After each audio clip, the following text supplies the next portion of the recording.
আসসালামু আলাইকুম সবাইকে। আমি ডক্টর ফায়েদ।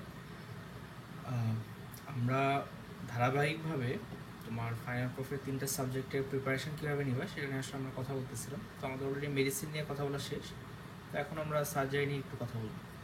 তো ফাইনাল প্রফে যে 3টা সাবজেক্ট আছে, এই 3টা সাবজেক্টের মধ্যে সার্জারি সবচেয়ে ভাস্ট, এবং সার্জারির যেটা একটা বিগ প্রবলেম হলো যে সার্জারিতে দেখা যায় কোনো গাইডলাইন পাওয়া যায় না। ঠিক আছে, সার্জারির মেইন প্রবলেম বলতে গেলে এটাই যে সার্জারি আসলে কোনো গাইডলাইন পাওয়া যায় না। এবং বিভিন্ন মেডিকেলে, যেমন ঢাকা মেডিকেলের যদি আমি কথা বলি, ঢাকা মেডিকেলে মেডিসিন, সার্জারি, গাইনি 3টা সাবজেক্টের মধ্যে দেখা গেছে যে সার্জারিতে পাস করাটা একটু রিলেটিভলি মোর ডিফিকাল্ট। ঠিক আছে, তাহলে এই কয়েকটা জিনিস সার্জারি নিয়ে তোমাদের আসলে অ্যাজ আ হোল জানতে হবে। আচ্ছা, তো সার্জারি যখন পরীক্ষা দিবা, সার্জারি পরীক্ষার আসলে 2টা paper, surgery paper 1 and paper 2। Paper 1-এ হলো surgery as a whole, paper 2টা হলো আই অ্যান্ড ইএনটি নিয়ে। হ্যাঁ, 2টা পরীক্ষা আলাদা 2টা দিনে হয়। ওকে, তো সার্জারির আসলে প্রবলেমগুলো কোন জায়গায়? সার্জারির 1 নম্বর প্রবলেম যেটা আমি তোমাদের বললাম যে আসলে কোনো গাইডলাইন পাওয়া যায় না, এবং মেডিসিনে যেরকম সব জায়গাতেই একটা না একটা বইকে ওনারা রেফারেন্স হিসেবে ধরেন, সার্জারিতে আসলে ব্যাপারটা নাই। সার্জারিতে যেটা প্রবলেম যে সার্জারি যেটা প্রবলেম যে দেখা যায় যে এক এক স্যার এক একভাবে এক এক জিনিস দেখতে চায়, এবং এই প্রবলেমটা আমাদের ঢাকা মেডিকেলেও আসলে ছিল। স্যাররা এক একটা জিনিস নিজেদের মতো করে দেখতে চাই। আচ্ছা, তো এটা হলো বেসিক্যালি সার্জারির প্রবলেমগুলো। হ্যাঁ, তো সার্জারি যখন পড়া শুরু করবা, যে what are the book list যেটা নিয়ে আসলে তোমার সার্জারিটা পড়া উচিত, তাহলে সার্জারি যখন পরীক্ষা দিবা বা তুমি যখন সার্জারির কথা মাথায় রাখবা, তোমাকে মাথায় রাখতে হবে যে সার্জারি পরীক্ষায় there is a huge written syllabus, এবং এই রিটেন সিলেবাসটা অনেক বড়। ঠিক আছে, আচ্ছা, এর বাইরে তোমার লং কেস আছে, এর বাইরে তোমার শর্ট কেস আছে, এবং এর বাইরে তোমাকে বোর্ড ভাইভা ফেস করতে হবে।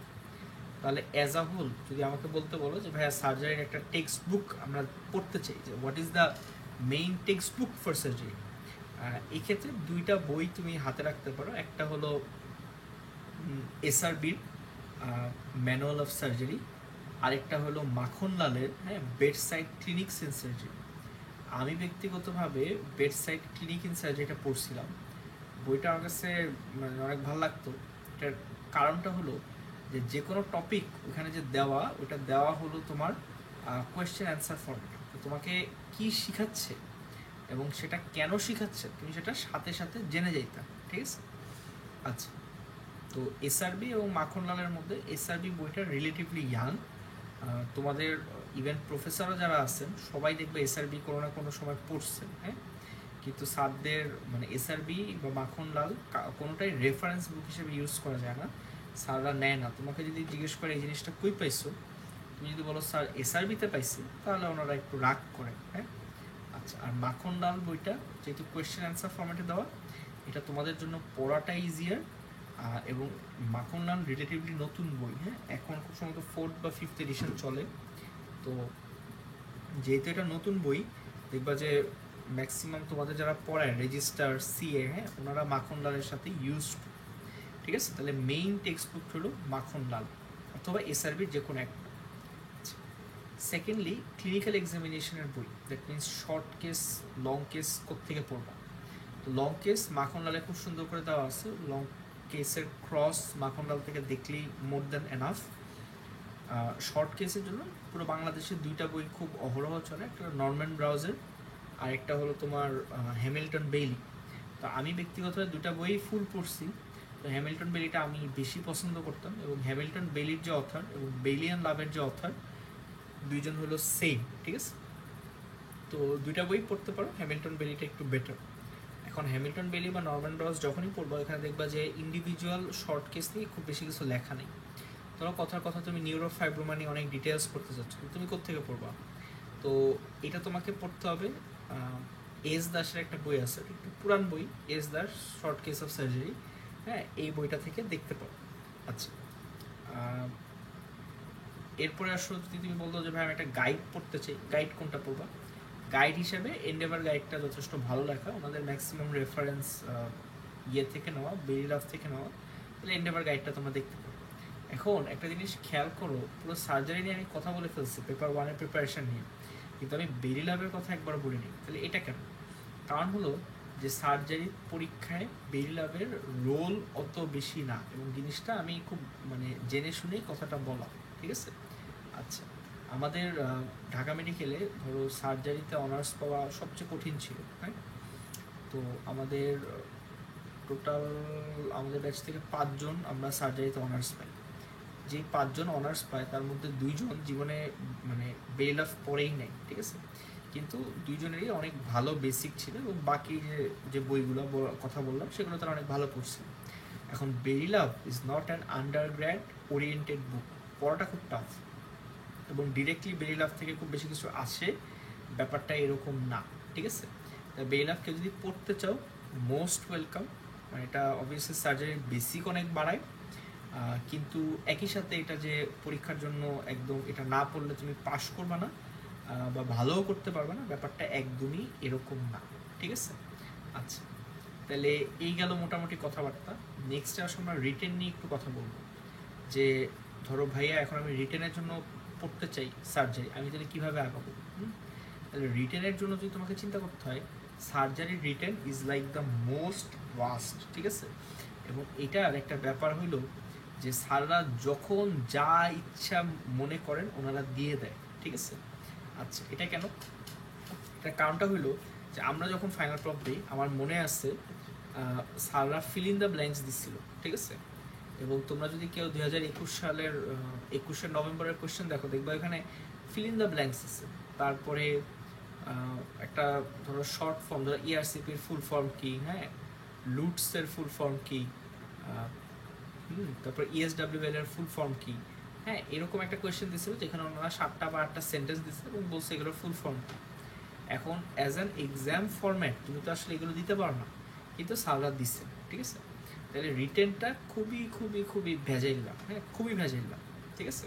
এবং আমি ব্যক্তিগতভাবে যেটা করতাম, আমি ধরো জেনারেল সার্জারি মানে সার্জারির রিটেনের ধরো প্রিপারেশন নেওয়া, আমি বলতাম যে এটা আসলে কোনো দরকার নেই, তোমাকে সার্জারি রিটেন পড়া মানে তোমাকে পুরো সার্জারি নিয়ে একটা ওয়াইড এবং একটা ভাস্ট নলেজ রাখা, ঠিক আছে? আমি ব্যক্তিগতভাবে আমি যখন ফাইনাল প্রপ দিচ্ছি, এর আগে আমি সার্জারি রিটেন অত বেশি দেখতাম না, কারণ আমি কনফিডেন্ট ছিলাম যে যেই টপিকই আসুক না কেন আমার এটা নিয়ে ওয়াইড নলেজ আছে, আমি কিছু একটা লিখে দিয়ে আসতো, তাই আমি এটা পড়তে চাইতাম না আর কি, কারণ স্যাররা কী দিবে এটা আসলে কোনো ঠিক ঠিকানা ছিল না।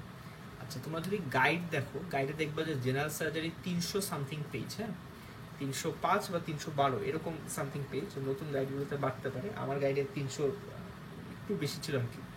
তো আমার এক বড় ভাই তখন বলছিল যে জেনারেল সার্জারি এত ভাস্ট যে এই পুরো জেনারেল সার্জারি 300 মানে প্লাস যে গাইডের পেজ, এখান থেকে এখন পর্যন্ত মানে ধরো 2023-24-এর তো একটা 23-এর ফাইনাল প্রফ পর্যন্ত, ধরো এখন পর্যন্ত এই 300 পেজের মধ্যে থেকে 60 থেকে 70 পেজের উপর কোয়েশ্চেন হয়েছে, বাকি পেজ এখনো আনটাচড, মানে এগুলো কোনোদিন কোয়েশ্চেনে আসেনি কিন্তু আসতে পারে, ঠিক আছে? তো এইটাকে তোমাকে এইভাবেই ট্রিট করতে হবে যে জেনারেল সার্জারি মানে পার্ট 2 অনেক ফাস্ট, হ্যাঁ। তারপরে যখন পরের সার্জারিতে যাবা, ধরো জিআই ট্র্যাক্টের সার্জারি, হেপাটোবিলিয়ারি সার্জারি, হ্যাঁ, মানে সার্জারির বাকি প্রিন্সিপালগুলো, এগুলো থেকে কোয়েশ্চেন মোরলেস কমন, মানে কমন আসা যায় বা কমন পাওয়া যায়, কিন্তু জেনারেল সার্জারিতে দেখবা কোয়েশ্চেন কোনো রকম কমন আসে না। তাহলে রিটেন পড়ার টেকনিক মানে এগেইন সিমিলার, তুমি ফার্স্টে ডিউ কোয়েশ্চেনগুলো একটু দাগাই নিবা, ডিউ কোয়েশ্চেনগুলো একটু বেশি ফোকাস দিয়ে পড়বা, এবং সেক্ষেত্রে তোমরা যে কাজটা করবা, যেটা আমি ফলো করতাম আর কি, একটা কোয়েশ্চেন প্রফে 3 বার আসলে সেটাকে 1 স্টার, 3 থেকে 6 বার আসলে 2 স্টার, মোর দ্যান 6 টাইম আসলে 3 স্টার, হ্যাঁ। এইভাবে আসলে আগানোটা ভালো, মার্ক করে নেওয়া। কিন্তু জেনারেল সার্জারি বা সার্জারি পেপার 1-এর রিটেনের ক্ষেত্রে কেউ কখনো সিলেক্টিভ হইতে যাবে না, কারণ একটা বিরাট মারা খাওয়া, ঠিক আছে? তো এটা দিস ইজ ভেরি ইম্পর্টেন্ট, হ্যাঁ, যে আমি সিলেক্টিভ হব না ভাই, আমি সবই করব, এবং রিটেনে ভালো মতো একটা ফোকাস করা উচিত, ঠিক আছে? আচ্ছা, তাহলে রিটেন নিয়ে মোটামুটি এতটুকুই। রিটেন নিয়ে এখানে স্পেশাল কথা লেখার কিছু নাই। দেখো সার্জারিতে আমি তোমাদের বলছিলাম যে সার্জারিতে অনেক রকম এক্সট্রা কথা জানতে চাই স্যাররা, যে how will you assess, how will you evaluate, sorry মেডিসিনে এরকম জানতে চায় যে how will you assess the patient, how will you evaluate the patient, হ্যাঁ। কিন্তু সার্জারিতে এরকম না, most of the questions are very clean কাট।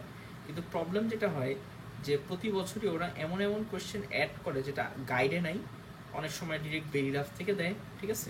যেমন আমরা যখন প্রপ দিই তার আগের বছর একটা কোয়েশ্চেন আসলো যে what will be the position of mesh in a hernia surgery, ঠিক আছে। তো এটা ধরো 5টা পজিশন আছে, হ্যাঁ, মেশ কোথায় দিবা। এখন এটা তুমি এক বাক্যে লিখলে মোটামুটি নাম্বার পাই যাবা, কিন্তু বেরিলাভ একদম 5টা পয়েন্ট দেওয়া আছে, ঠিক আছে। তো বেরিলাভ থেকে ডিরেক্ট কোয়েশ্চেন তুলে দিচ্ছে, হ্যাঁ। তো এটা একটা প্রবলেম আর কি, ঠিক আছে। সার্জারি রিটেন নিয়ে আসলে রিটেনের মতো করে পড়াটা এভাবে ঠিক না, কারণ রিটেনে তো তুমি রিটেন বেস করে পড়তে গেলে তুমি আসলে মারা খাবা এবং প্রিপারেশন কখনোই এনাফ হবে না। আচ্ছা, তো রিটেনটা নিয়ে আমি পরে আবার একটু কথা বলবো, কারণ আমি আসলে রিটেনের প্রিপারেশন কীভাবে নিয়েছিলাম সেটা বলার জন্য। আচ্ছা, এরপর আসো অসপি। অসপিতেও সিমিলার, অসপি সার্জারি, অসপি অনেক বেশি স্ট্রাকচার। ধরো কন্ট্রাস্ট এক্সট্রা থাকে, নর্মাল এক্সট্রা থাকে, অ্যাপ্লায়েন্স থাকে, ঠিক আছে। এটার প্রোফর্মাটা আস্তে আস্তে জেনে যাবে, আমি হয়তো প্রোফর্মাটা মানে উপরে দিয়ে দেওয়ার চেষ্টা করব, ঠিক আছে। তো ভিডিও যখন তোমরা দেখবা উপরে দেখবা যে অসপির প্রোফর্মাটা দেখা যাচ্ছে। আচ্ছা, অসপি পড়বা কোথেকে? অসপি হলো ওই যে সোহরাওয়ার্দীর মুসাব্বির ভাইয়ের একটা নোট আছে, আমাদের ঢাকা মেডিকেলেরও একটা নোট আছে, আমার এক ব্যাচমেট আবরারের বানানো, এই দুইটা ছাড়া আর কোনো কিছু দেখতে যাবো না। ফাইনাল প্রপ যখন অসপি দাও দেখবা যে কিছু প্রসিজিয়ার স্টেশন থাকে, এই প্রসিজিয়ার স্টেশনে মানে প্রতি বছর এরকম একটা গুঞ্জন রটে যে এইবার তোমার গাউন পরা দিবে, অথবা এইবার how to wash your hand বা সার্জিক্যাল ওয়াশ নেওয়াটা দিবে, অথবা তোমার সুচার করতে দিবে, হ্যাঁ। এটা নিয়ে অনেকে প্যারা খায় এবং আমরা অনেক মেসেজ পাই যে ভাইয়া এরকম দিলে কী করবো, কোত্থেকে পড়বো। তোমাকে একটা জিনিস মাথায় রাখতে হবে যে এই যে সার্জারি গাউন পরাটা দিতে পারে, গাউন পরাটা এত ইম্পসিবল না, কিন্তু গাউন পরাটা দিলে এতগুলো ভাঁজ করা গাউন আনবে কোত্থেকে। ধরো ঢাকা মেডিকেলের মতো জায়গায় যেখানে ডেলি অহরহ প্রচুর অপারেশন হয়, আমি যদি কালকে যাই বলি আমাকে 100টা গাউন দেন, দিতে পারবে না। তুমি 200 জনের পরীক্ষা নিতে গেলে 200টা গাউন লাগবে, কোত্থেকে দিবে। তারপরে হ্যান্ড ওয়াশের যে কথাটা বলে, হ্যান্ড ওয়াশটা কেন ইম্পসিবল, কারণ তোমাকে তো আর ওটির তোমার অসপি হবে তোমাদের একটা এক্সাম হলে, হ্যাঁ, এবং ডিউর সব মানে ইয়েতে অসপি দেখবে সিমিলার, হ্যাঁ। তো তো তোমার জন্য আলাদা করে তারা হ্যান্ড ওয়াশের ব্যবস্থা করবে কোত্থেকে। তারপর সুচারটাও করা সম্ভব না, কারণ সুচারটা করতে গেলে অনেক বেশি মানে জিনিসপাতি লাগে। তো তুমি সুচার দিবা, ওটা একটা সুচার কিট লাগে, যেটা ধরো অন্তত তোমাদের 200 জনের পরীক্ষা নিতে গেলে অন্তত 20টা কিট লাগবে, এটা অনেক এক্সপেন্সিভ। তারপরে সুতা আনা, নিডল হোল্ডার আনা, তো কেউ এত ভেজাল করতে চায় না। তো প্রতি বছরই ফাইনাল প্রফে অসপিতে একটা জিনিসই মানে 2টা জিনিসই থাকে, একটা হলো কিভাবে একটা নিডল হোল্ডার লাগাবা, আরেকটা থাকে যে কিভাবে তুমি গ্লাভস পরবা, ঠিক আছে। এইগুলো বেসিক্যালি অসপির আমি প্রোফর্মাটা দিয়ে দিব, it's very easy to target আর কি, ঠিক আছে। আচ্ছা, এখন আসো ভাইভা নিয়ে বা ভাইভা ফরম্যাটটা নিয়ে, এটা জানা তোমাদের জন্য মোস্ট ইম্পর্টেন্ট, ঠিক আছে। আচ্ছা, তোমরা যখন ফাইনাল প্রফ দিতে যাবা সকালবেলা একদম যাবা, যেটা তোমাকে প্রথমেই বেড ধরাই দিবে, ঠিক আছে। তো বেড ধরাই দিলে তুমি তোমার লং কেসগুলো সম্পর্কে জেনে যাবা, হ্যাঁ। এবং লং কেসগুলো ফেয়ারলি টিপিক্যাল, মেডিসিন অনেক হাবিজাবি লং কেস দেয়, সার্জারিতে এত কিছু দেওয়ার সুযোগ নেই। আমাদের স্যাররা একটা কথা বলতেন যে তোমাদের ম্যাক্সিমামের সার্জারি ফাইনাল প্রফ পরীক্ষা ক্রনিক কোলেসিস্টাইটিস অথবা অবস্ট্রাকটিভ জন্ডিস, এই দুইটা দিয়ে শেষ হয়ে যাবে। দ্যাট মিনস 70%-এর পরীক্ষা ক্রনিক কোলেসিস্টাইটিস অথবা অবস্ট্রাকটিভ জন্ডিস দিয়ে শেষ হয়ে যাবে। আমাদের ঢাকা মেডিকেলে যেহেতু আমাদের এইচওডি ম্যাডাম উনি ওনার স্পেশালাইজেশন হলো ব্রেস্ট সার্জারি, তো আমাদের ঢাকা মেডিকেলে কার্সিনোমা ব্রেস্ট অনেক বেশি পাইতাম আমরা, ঠিক আছে। সিএ ব্রেস্ট অনেক বেশি পাইতাম, হ্যাঁ। আচ্ছা, তাহলে এই কয়েকটা হলো মানে তোমার মেইন ভেজাল আর কি, যে chronic cholecystitis, obstructive jaundice, carcinoma breast, এগুলো নিয়ে তোমাকে খুব ভালো করে জানতে হবে, ঠিক আছে। এবং এগুলোর হিস্ট্রি তোমার একদম খুবই সুন্দর করে জানা উচিত, ঠিক আছে। আচ্ছা, এখন এগুলো লং কেস নিয়ে ডিসকাশন একটা বিগ পার্ট, মনে রাখবা লং কেসের প্রপার ডিসকাশন দুনিয়ার এখন পর্যন্ত কোনো বইয়ে আমি পাই নাই। ধরো অনেকে তোমরা দেখবা যে লং কেসের জন্য বই পড়ো, যেমন সিনপসিসের একটা বই আছে, ঠিক আছে। এটা কাদের জানি বানানো, আমি এক্সাক্ট জানি না, পড়ছিলাম প্রফের আগে।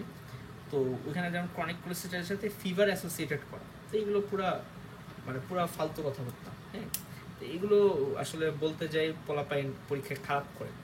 লং কেস গুলা এবং লং কেসগুলো সাজানো গোছানো কোথায় আছে এগুলো আমরা যখন ফাইনাল প্রফ দিই আমি ঢাকা মেডিকেলে, তো আমাদের তখন ছিল তোমার লং কেসগুলো আমরা গুছাইছিলাম।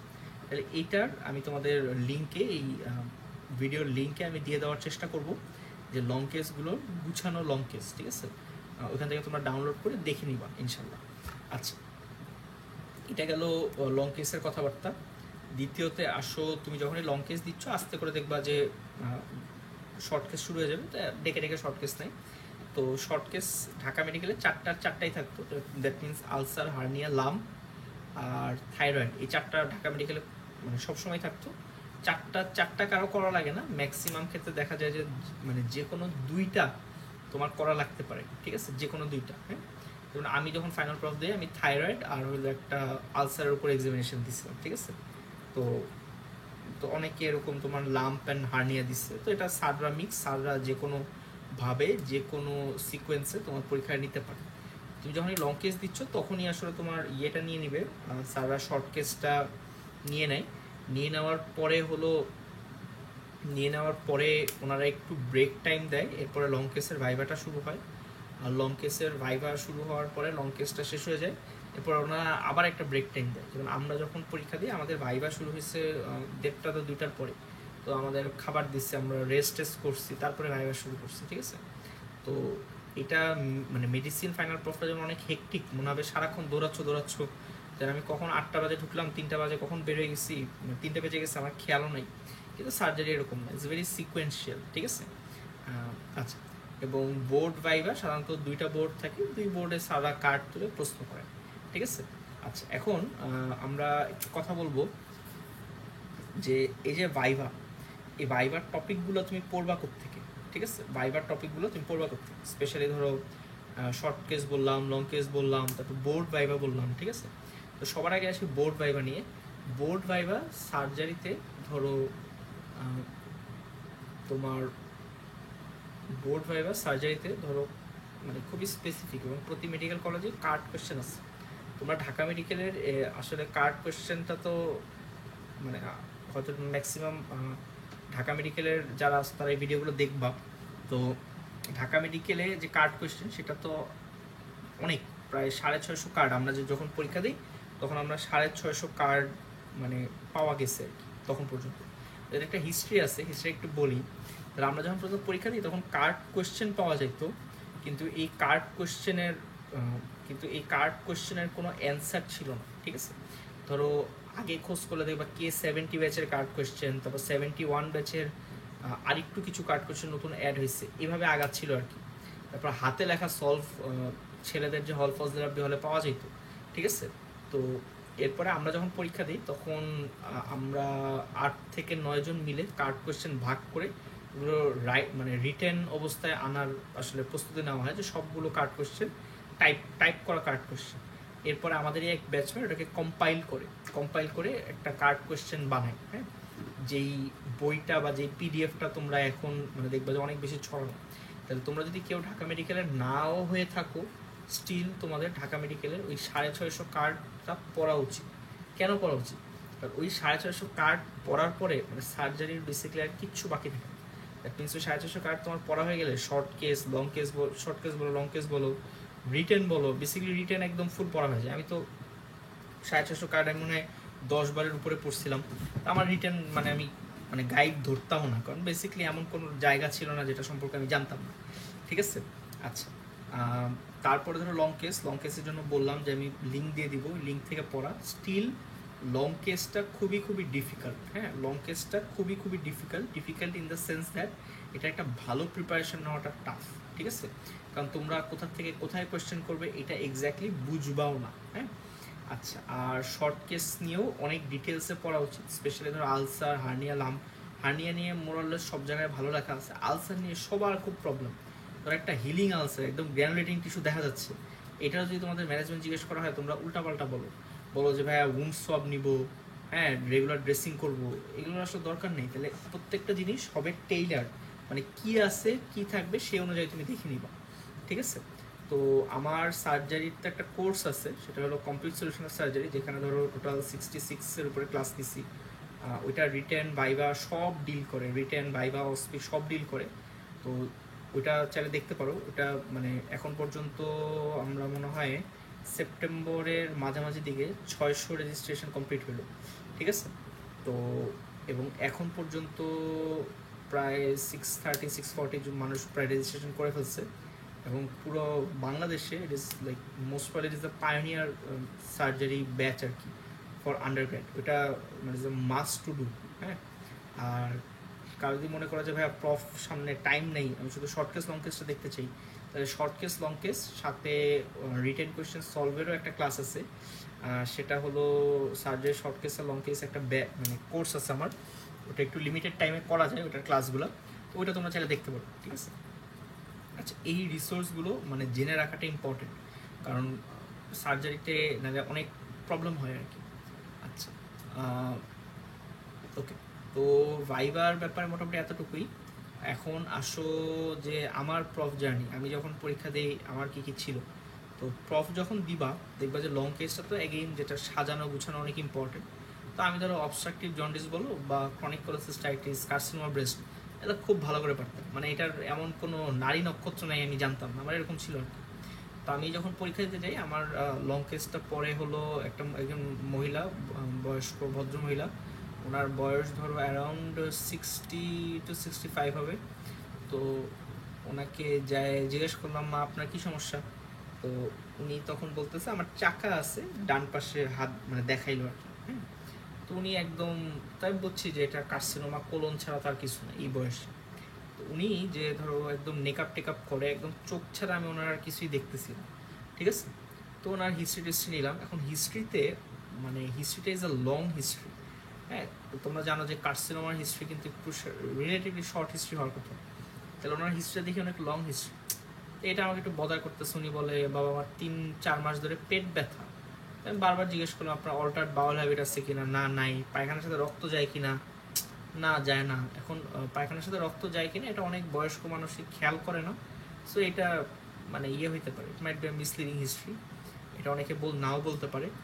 অ্যানিমিয়া হয়ে যাওয়ার কথা, অ্যানিমিয়া হলে দুর্বল লাগে, তো এটা ওনার ছিল কিছুটা।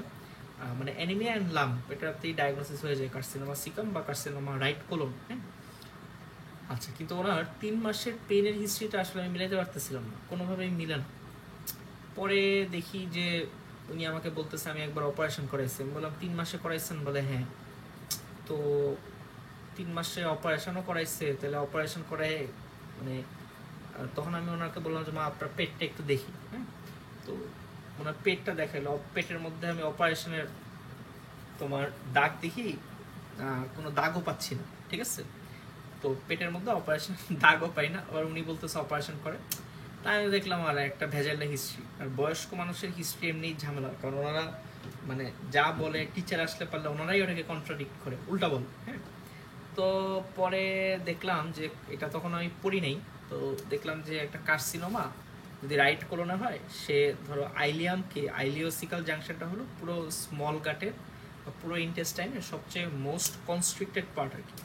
তো আইলিওসিক্যাল জাংশনকে ন্যারো করে দিতে পারে। তো আইলিওসিক্যাল জাংশন যদি ন্যারো হয়ে যায় তখন ওইখানে আইলিয়ামে মানে ফুড পাস করতে পারে না, ফুড জমে থাকে, এবং আইলিয়ামে যে খাবারটা থাকে ওটা একদম মানে ডাইজেশনের লাস্ট পর্যায়ের দিকে থাকে।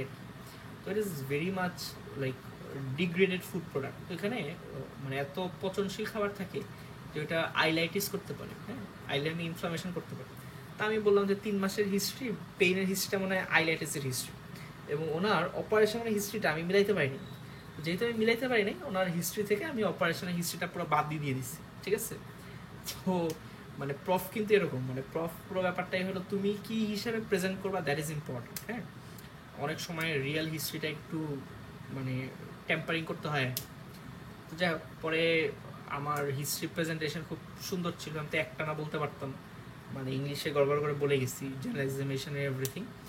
ওনার আরেকটা জিনিস, ওনার লাম্পটা আমি এক্সামিন করলাম, এক্সামিন করে আমি পাইছি একটা 3-4 সেন্টিমিটার লাম্প, খুবই ছোট একটা লাম্প আর কি। আর কার্সিনোমা কোলনে তো ডিআরই করা ফরজ। এখন একটা মহিলা 70 বছরের মহিলা, তো ওনার ধরো হচ্ছে ওনার একই সাথে একদম মেকআপ করা, মানে এই মহিলাকে আমি ডিআরই করি কীভাবে? আর প্রফ তো ঢাকা মেডিকেলে প্রফ হয় যখন, আমাদের 3 তলায় প্রফ হয়, তো ডিআরই করার নিয়ম হলো আলাদা একটা সেটিংয়ে নিয়ে ওই স্ক্রিন দেওয়া থাকে নিয়ে ডিআরই করতে হয়। এটা টাইমেরও ওয়েস্ট, তো আসলে ডিআরই প্রফে দেখবা যে করতে হয় না, তো ডিআরইর জাস্ট ফরম্যাটগুলো লিখে দিতে হয়। আর কাস্টমার রাইট করানো তো আসলে ডিআরইতে কিছু পাওয়া যায় না, তো তো ডিআরই এরকম সুন্দর করে লিখবা। মানে টার্মটা কিন্তু ডিআরই না, টার্মটা হলো পার রেক্টাল এক্সামিনেশন। পার রেক্টাল এক্সামিনেশনের 3টা পার্ট, একটা হলো তোমার ইন্সপেকশন, তারপরে হলো digital rectal examination, last part হলো প্রক্টোস্কোপি। তো ইন্সপেকশনে যেমন আমি ওনার ক্ষেত্রে সুন্দর করে একটা অ্যানাল ট্যাগ আছে, এত পজিশনে কোনো ফিশার নাই, আলসারেশন নাই, হ্যাঁ, ফিকাল সয়েলিং নাই, হ্যাঁ, কোনো ভিজিবল হেমোরয়েড নাই, এগুলো লিখলাম। আর ডিআরইতে একটা নর্মাল ফাইন্ডিং লিখলাম, anal tone normal, grip normal, কোনো লাম্প পাই নেই, হ্যাঁ, এটা লিখলাম। Proctoscopy could not be done, proctoscopy আসলে তোমরা করবা, এটা এক্সপেক্ট করা, এটা মানে ওয়াজ নট ডান লিখলেই সারা খুশি। আচ্ছা, তো ডিআরই তো করি নেই, ওনাকে তখন কাউন্সেলিং করতে হয়, বা তোমরাও কাউন্সেলিং করবা যে মা আপনার পায়খানা রাস্তা দিয়ে আঙ্গুল ঢুকে একটা পরীক্ষা করা লাগতো, এটা তো বুঝে নিই একটু অস্বস্তিকর, আপনার জন্য অস্বস্তিকর, তো স্যাররা যদি জিজ্ঞেস করে বলবেন যে হ্যাঁ করছি, ঠিক আছে, এটাই শিখাই দেওয়া। তো পরে স্যার পরীক্ষা নিতে আসলো, পরে স্যার আমাকে পেট টেট দেখলো, স্যার দেখি হিস্ট্রি খুব সুন্দর করে শুনে, খাতা খুব ভালো করে চেক করতেছে, চেক করে ওনারা ওইটাতে কোনো ফল্ট বাই করতে পারলো না। ফল্ট বাই করতে না পারে দেখবে আবার সাবজেক্ট সারা দেখবে একটু খুঁতখুঁতা, মানে কেউ খুব ভালো পরীক্ষা দিচ্ছে, এটা আমাদের পছন্দ না। পরে যেটা হইলো যে উনি পেশেন্টের পেট দেখা শুরু করল। পেট যখন দেখে, আমি লাম্প পাইছি হইলো জাস্ট ধরো এতটুকু সাইজ, 3 to 4 সেন্টিমিটার। তো স্যার আমাকে বলতেছে তুমি কি শিওর লাম্প 3 to 4 সেন্টিমিটার? আমি বললাম জি স্যার। পরে উনি আমাকে দেখালো তুমি তো লাম্প এক্সামিনই করতে পারো না, বলে উনি বলতেছে যে এই যে দেখো কত বড় লাম্প, বলে উনি একটা লাম্প দেখাইলো যেটা রাইট হেলিক ফসা থেকে রাইট হাইপোকন্ড্রিয়াল রিজন পর্যন্ত। এখন খুব সিনিয়র প্রফেসর, এখন ওনাকে আর কি বলবো, আমি বললাম জি স্যার আমার ভুল হয়ে গেছে। এখন এত বড় লাম্প থাকলে মানে দুনিয়ার কোনো পেশেন্ট বাঁচে না, আমি আমার সার্জারির এত বছরের ট্রেনিংয়েও ধরো এত বড় লাম্প করা দেখিনি। স্যার বলছে স্যার ইজ অলওয়েজ রাইট, আমি বললাম জি স্যার। পরে হলো উনি পেটের মধ্যে মহিলাটার একটা বাইট করলো, অ্যাপেন্ডিসেক্টমির স্কার, হ্যাঁ, তোমার ম্যাকবার্নিস পয়েন্টে গ্রিডায়ন ইনসিশন বাইট করলো। এখন ওই ইনসিশনটা আমি মিস করছিলাম কেন, মহিলাটা ছিল একটু মানে চাবি আর কি, তো মোটা দেখে ওই মানে পেটের যে ওই ভুড়ি যে ইনসিশনের উপরে বসেছিল। আর আমি তো পেশেন্টের আমার ফোকাস ছিল লাম্পে, যেমন ধর একটা মহিলার হার্নিয়াল অরিফিস, এই হাবিজাবি এত কিছু তো প্রফে দেখার টাইম নেই, তো আমি লাম্প এক্সামিন করতে আসছি, আমি জানি লাম্পের মানে ফাইন্ডিং দিয়েই আমার পরীক্ষা শেষ হবে। আবার ধরো লিভার পালপেশন, স্প্লিন পালপেশন, এগুলো পরীক্ষার পার্ট হিসেবে আছে, কিন্তু সার্জারিতে এগুলো কেউ করে না, কারণ সার্জারিতে এগুলো কিছু পাওয়া না। তো আমি ওনার ওই পেটের ভুঁড়ি সরায় ম্যাকবার্নিজ ওই গ্রিডায়ন ইনসিশন আমি আসলে মিলাইতে পারিনি, হ্যাঁ। তো পরে যেটা বুঝলাম এই মহিলার আইলাইটিস ছিল, আসলেই ছিল, এবং থাকার কারণে কোনো এক মানে সার্জন যে প্রপারলি ডায়াগনোসিস না করতে পারে ওনার আইলাইটিসকে উনি অ্যাপেন্ডিসেক্টমি ভাবে অ্যাপেন্ডিসেক্টমি করে ফেলছে, ঠিক আছে। তো করে পরে তো দেখা যায় অ্যাপেন্ডিক্স নর্মাল, পরে সেলাই করেছে, কিন্তু মহিলা তার ব্যথা ভালো হয় কারণ দ্য লাম্প ওয়াজ দেয়ার। আচ্ছা, তো আমি হিস্ট্রিটা মানে ওভারলুক করছিলাম, কারণ আমাকে যখন বলে যে অপারেশন করা, আমি বুঝতেছি কার্সিনোমা, আবার 60-70 বছর তো আবার অ্যাপেন্ডিসেক্টমি হয় না, মানে অ্যাপেন্ডিসাইটিস হয় না, তো এটা আমি মিলাইতে পারিনি। তখন আমি দেখলাম যে অপারেশন করা, তো কার্সিনোমার মানে সিকাম বা কার্সিনোমাইসিনিক কোলনের অপারেশন হবে হলো একটা মিডলাইন ইনসিশন থাকবে, মিডলাইন ইনসিশন কই, তাহলে কী অপারেশন করছে, তাহলে এটা আমি বুঝতে পারতেছিলাম না, কিন্তু বুঝতে না পারলে স্কিপ ইট, মানে এইভাবে স্কিপ করে হিস্ট্রিটাই লুকাই ফেলছিলাম। পরে বললাম জি স্যার, মহিলা তো উনি আমাকে কিছু বলেন নাই, আর পেটের ভুঁড়ির জন্য দেখতে পাই। পরে স্যার বলছে আচ্ছা ঠিক আছে। পরে কার্সিনোমা রাইট কোলনে অনেকগুলো কোয়েশ্চেন করলো অনেকক্ষণ ধরে, তো পরে ওগুলো পারলাম টারলাম। পরে আমাকে লাস্টে যেটা হয়েছিল যে আমাকে বলছে তুমি অপারেশন কী করবা, বললাম যে স্যার রাইট হেমিকোলেক্টমি। পরে আমাকে বলছে কী কী ভেসেলস লাইগেট করবা, তো আমার আবার অপারেটিভ সার্জারির প্রতি তখনও একটা ঝোঁক ছিল, তো ভেসেল কী কী লাইগেট করবা সুন্দর মতো বললাম। পরে বলতেছে আচ্ছা অপারেশন দেখছো, তো আমি আসলে দেখছিলাম, মানে ইউটিউবেও দেখছিলাম, রিয়েল লাইফেও দেখছিলাম। পরে বললাম জি স্যার। পরে বলতেছে আচ্ছা পেট কাটার পরে ফার্স্ট স্টেপ কী করবা, তো ফার্স্ট স্টেপ কী করবো, তখন আমি বললাম যে স্যার অ্যাবডোমেন এক্সপোজার করার পরে আমি ডিজে জাংশন খুঁজবো, এবং ডিজে জাংশনকে ধরে আমি স্মল গার্ডকে মোবিলাইজেশন করবো। পরে এই কথাটা শুনে স্যার খুব খুশি হয়ে গেল, এবং পিছিয়ে ধরেন আরেকজন প্রফেসর ছিল, একজন অ্যাসিস্ট্যান্ট প্রফেসর ছিল, ওনারা দেখলাম খুব খুশি হলো। পরে দেখলাম লাস্টে একটা কোয়েশ্চেন করছে যে এই যে ডিজে থেকে যে স্মল গার্ড মোবিলাইজেশন করবা, এটা কোন দিক থেকে কোন দিকে হবে, তো এটার পরে পারছি আর কি। এটাতে ওনার অনেক মানে শকটি হয়ে গেছিল আর কি, পরে ওটাতে অনার্স মার্ক দিল। আচ্ছা, পরে ধরো শর্ট কেস যখন দিই, আমি তো থাইরয়েড দিছি আর হলো তোমার ইয়ের উপর পরীক্ষা দিছি, আর একটা ছিল আমার আলসার। তো তোমরা যখন প্রপ দিবা ইউজুয়ালি মানে সার্জারি তো ওয়ার্ড রিলেটিভলি ছোট, তো কী কী শর্ট কেস দেওয়া হচ্ছে এটা অলরেডি জেনে যাবো আর কি। হ্যাঁ, কোন পেশেন্ট কোন বেড নাম্বার এগুলো সব জেনে যাবো। অনেক সময় সিএরা যেটা করে, যেমন ঢাকা মেডিকেলে সিএ যেটা করে যে পেশেন্টগুলোকে সরাই দেয়, কারণ পেশেন্ট টক্সিক হয়ে যায়। তো তোমরা এই মানে সিএর সাথে একটু ভালো খাতিয়ে থাকলে পেশেন্টগুলোর আপডেট পেয়ে যাবা, এবং পেশেন্ট তো টক্সিক হবে, ধরো এক পেশেন্টকে যদি 100 জন মিলে দেখে একটু টক্সিক হবে। তো এটারও ওয়ে আছে, ধরো পেশেন্টে যখন দেখতে যাবে একটু খাবার নিয়ে গেলা কয়েকজন মিলে, হ্যাঁ, কোনো হেল্প নিয়ে গেলাম ওনার সাথে যিনি থাকেন, হ্যাঁ, তার জন্য কিছু নিয়ে গেলে, এগুলো করলে পেশেন্টরা দেখাতে অনেক কমফোর্টেবল হয়। তো আমরাও যেমন প্রফের আগে আমরা জানতাম কী কী শর্ট কেস থাকতেছে, লাম্প কী কী থাকতেছে, তোমরা সবাই জানবা। তো ঢাকা মেডিকেলে আমাদের একটা সার্কোমা ছিল শোল্ডারে, তারপরে পায়ে একটা স্কোয়ামাস সেল কার্সিনোমা ছিল আমরা যখন পরীক্ষা দিই। তারপরে পরীক্ষার সময় মানে একটা ডার্ময়েড আবার একটা সেবাসিস সিস্ট জোগাড় করছিল। আর আমার তো থাইরয়েড ছিল, তো থাইরয়েড যেমন এখানেও ওইরকম যে তোমরা যেরকম এক্সপেক্ট করো যে স্যার বা ভাইয়া মানে আমাকে টিপিক্যাল বলবে এক্সামিন দ্য থাইরয়েড, ব্যাপারটা এরকম না।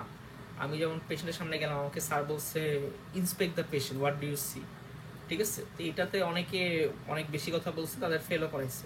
তো আমি বললাম sir I can see a swelling that is located in the entire mid line of the neck. তখন বলছে okay how do you confirm this the thyroid swelling. তো আমি বললাম স্যার আজ দ্য পেশেন্ট টু ডিগ্লুটেট। পরে বলছে আচ্ছা তো করলাম। পরে ডিগ্রেডেশনে মুভ করে, পরে জিজ্ঞেস করছে কেন মুভ করে। এখন এটারও ধরো তোমাদেরও যদি জিজ্ঞেস করি, ধরো সামনে প্রফ দিবা যারা, তারাও দেখবো এক এক সময় এক এক কথা বলবো, যে বলবো যে ভাইয়া থাইরয়েড ল্যারিংসের সাথে লাগানো দেখে মুভ করে, পার্শালি কারেক্ট। অনেকে বলে যে ভাইয়া ডিউ টু বেরিজ লিগামেন্ট, হ্যাঁ, দ্যাট ইজ অলসো পার্শালি কারেক্ট। কিন্তু এটা প্রপার অ্যান্সার হলো থাইরয়েড একটা ফাঁসা দিয়ে এনকাভার্ড থাকে, হ্যাঁ, সেই ফাঁসাটার নাম হলো প্রিট্রাকিয়াল ফাঁসা। এই ফাঁসাটা যখন পিছে যায়, এই ফাঁসাটা কনডেন্স হয়, একটা অনেকগুলো ফাঁসা একসাথে জড়িত হয় এবং জড়িত একটা লিগামেন্ট ফর্ম করে, যেটার নাম হলো বেরিজ লিগামেন্ট। এই বেরিজ লিগামেন্টটা থাইরয়েডকে ল্যারিংসের যে কার্টিলেজ এটার সাথে কানেক্ট করে রাখে। যেহেতু কানেক্ট করে রাখে during ডিগ্লুটেশন, when the larynx moves the thyroid moves along with it।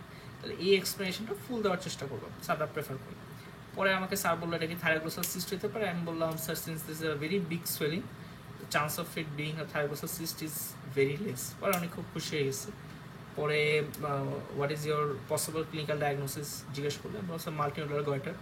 পরে বলছে কার্সিনোমা হইতে পারে কিনা। কার্সিনোমা স্যার হইতে পারে না, কারণ এত বড় সোয়েলিং আসলে কার্সিনোমা হইতে পারে। উনি আরও খুশি হয়ে গেল, গুড। পরে বলতেছে যে কোন জায়গার সাথে সম্পর্ক আছে, বাংলাদেশের উত্তরবঙ্গে কেন হয়, আয়োডিনের অভাব, ওইটার প্যাথোফিজিওলজি কি, ওখানে মাল্টিনোডুলার গয়টারের একটা প্যাথোফিজিওলজি আছে, যেটা তোমরা রিটেনেও পড়বা, ওইটা বললাম। পরে খুব খুশি হয়ে গেছে। পরে আমাকে দুইটা টেস্ট করতে দিচ্ছে, যে আমাকে নেভজিগার সাইনটা দেখাও, বেরিজ সাইন দেখাও, ককার সাইন দেখাও, এই পেশেন্টের অপারেশন কী করবো বলে শেষ। তো ধরো আমার এক্সামিনেশন ওয়াজ ভেরি সুইফট এবং শর্ট কেস যা করবে সাথে অ্যান্সার করার চেষ্টা করবো, তাহলে সারা খুব খুশি হয় আর কি। তো আচ্ছা, পরে গেলাম একটা পাশের যে শর্ট কেসটা ছিল, পাশের একটা মহিলা ছিল, একটা পায়ে একটা হিলিং বা হিল্ড আলসার ছিল আর কি, একদম গ্রানাইটিন টিস্যুতে ভরা। এখন আমরা যারা পরীক্ষা দিতাম, বা ধরো আমি সার্জারির পরীক্ষা প্রথমেতেই নেই, সার্জারি দিছি মনে হয় 4 না 5 দিন পরে। তো আমরা জানতাম যে এই মহিলা পরীক্ষায় থাকবে, ওনার একটা এরকম আনসার আছে এটাও জানতাম। পরে যেমন ওনার পরে যেরকম আমরা জানতাম যে ওনার হলো তোমার অপোজিট পায়ে একটা ম্যাল ইউনিয়ন ছিল, হ্যাঁ, এটা মানে আমাদের যারা যারা পরীক্ষা দিচ্ছে আগে তারা বলে দিচ্ছিল আর কি। তো আমার টার্গেটই ছিল যে এই আলসার যদি আমি পাই, আমি ম্যাল ইউনিয়নের ভিতরে ঢুকবো, এটা আমার টার্গেটই ছিল, কারণ আমি মার্ক তুলব, হ্যাঁ। তো যখন পরীক্ষা দিতে যাই, তো স্বাভাবিকভাবে মহিলার কাছে বসলাম, তো কেস জানি যে এটা একটা গ্রানাইটিং আলসার বা একটা গ্রানাইটিং মুন্ড আর কি। তো ওনার 2 পা আমি একদম এক্সপোজ করলাম আপ মিড থাই, ঠিক আছে। এক্সপোজ করার পরে ওই পায়ে আমি একটা ভিজিবল ডিফর্মিটি দেখলাম, যে একটা ম্যাল ইউনিয়ন হয়ে থাকলে পায়ের মধ্যে দেখবো যে হাত দিয়ে এরকম, হ্যাঁ, তো একটু গর্ত আছে আর কি। ওইটা দেখে ওইটা ইন্সপেক্ট করতে, মানে ওইটা পালপেট করলাম। পালপেট করার পরে স্যার আমাকে বললো ইন্সপেক্ট দ্য উন্ড, মানে যখন বলছে তখন আমি ওইটা পালপেটও করছি, ঠিক আছে। তখন আমাকে স্যার বলছে তুমি 2 পা এক্সপোজ করলা কেন। আমি বললাম two sir compare and contrast, হ্যাঁ। পরে বলছে ভেরি গুড। পরে বলছে মিড থাই পর্যন্ত কেন খুললো, এটা অনেকে জানো না যে আলসারের মিড থাই পর্যন্ত কেন খুললো। কারণ আলসারের প্রিন্সিপাল হলো, বলা হয় যে you have to expose up to the proximal draining lymph node. তাহলে তোমরা আলসার পাও পায়, তো পায়ের আলসারের প্রক্সিমাল ড্রেনিং লিফট নোড হলো পপটেরিয়াল লিফট নোড, তাহলে পপটেরিয়াল লিফট নোড পর্যন্ত তোমাকে খুলতে হবে, ঠিক আছে? এবং স্যার অনেক সময় এমনভাবে কোয়েশ্চেনটা করবো তোমার মনে হবে যে তুমি ভুল করে ফেলছো, বাট না, তোমার ব্যাখ্যা জানতে হবে, ব্যাখ্যাটা ছাড়তে হবে। আচ্ছা, পরে বললো যে ওই পায়ে কেন হাত দিল? Sir I saw that there is a visible deformity of that leg. আচ্ছা গুড, ওটা কি মনে হয়েছে তোমার কাছে? So that was a bony deformity, possibly a malunion. হ্যাঁ, পরে ম্যাল ইউনিয়নের সংজ্ঞা জিজ্ঞেস করলো, এটা কি নন ইউনিয়ন হইতে পারে জিজ্ঞেস করলো। নন ইউনিয়ন হইতে গেলে 9 মাস সময় লাগে। তাই বললাম স্যার আমার অ্যাক্সিডেন্ট হিস্ট্রি 6 মাসের, so this is possibly a malunion, not a nonunion. So very good. পরে ম্যাল ইউনিয়নের অপারেটিভ কি করা যায় এটা জিজ্ঞেস করছিল আমাদের ওই অর্থোপেডিক্সের একজন স্যার ছিলেন, অর্থোপেডিক্সের এইচওডি, উনি জিজ্ঞেস করতেছিলেন। পরে বলছে আচ্ছা ঠিক আছে, অনেক ভালো পারছো, এই পায়ে দেখো কি আছে। আমার sir this ulcer, healed ulcer. বলছে এখানে কি করবো? তো তখন ডিরেক্টলি অ্যান্সার দিছে একটাই, sir I would like to do wound coverage বা স্কিন গ্রাফটিং। বলছে আচ্ছা স্কিন গ্রাফট কোথেকে নিবা? এটার অ্যান্সার হলো ইপসিল্যাটারাল থাই। ইপসিল্যাটারাল থাই কেন ইপসিল্যাটারাল? কারণ ইপসিল্যাটারাল হলো যেই পায়ে লিশন সেই পাটা তো সে বেশি মুভ করতে পারতেছে না, তাহলে সেই পায়ে তুমি আরেকটা ক্ষত করতে পারো, তাহলে মানে দুই পায়ে ক্ষত করলে দুই জায়গায় মরবিডিটি তৈরি হবে, এটা পেশেন্টের জন্য ঝামেলা। থাই কেন? কারণ থাইয়ের সার্ফেস এরিয়া অনেক বেশি। থাই বাদে কোথা থেকে নেওয়া যায়? বাটক থেকে নেওয়া যায়, ব্যাক থেকে নেওয়া যায়, ঠিক আছে?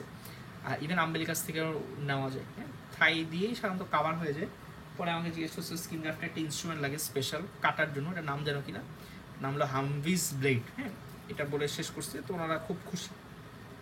আচ্ছা, এরপরে তো শর্ট কেস এর পরে লং কেসের ভাইভা হয়েছে। লং কেসের ভাইভা নিয়ে অলরেডি কথা বলছে। এরপর যখন বোর্ড ভাইভা শুরু হয়, board viva just card question আর কি। এবং আমার তো ধরো কার্ড কোয়েশ্চেন অনেক ভালো করে পড়া ছিল।